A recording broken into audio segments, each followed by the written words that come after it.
Okay, this is alternative for you guys with the Infiniti or Nissans with a lot of headache for your head unit.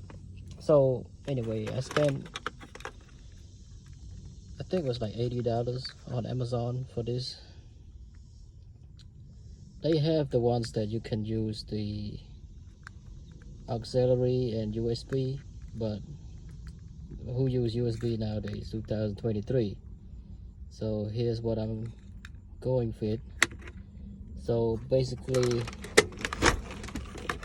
you unplug the factory connectors right here, and then they give you a T connector right there. So this is coming from the car going into the new harness, and the new harness going back to the radio. So it's a T-tap connection, and they always supplies, they will give you one of these, a T-tap connector right here, simple to do, and that will go to the constant power, which is a big yellow cable. All right, so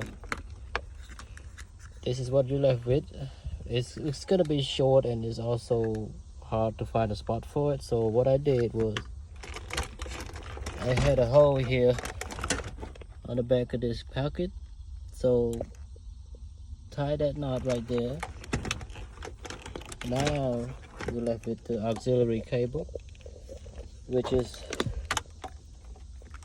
plugged right into the new audio equipment that you got, right? All right, moment of truth. I'm gonna turn the key on. All right. Okay. Yeah, the key went right here.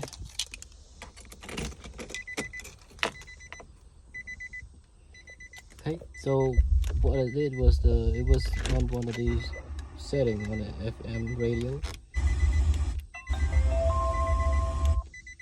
Okay, see, there's my Apple CarPlay portable.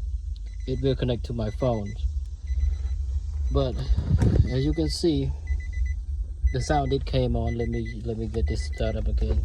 This device right here, and you can hear it sounds so nice. But since I don't have any other audio to play with from the auxiliary, but you can hear it's so much clear comparing to the radio that you had, the first option. And that's it.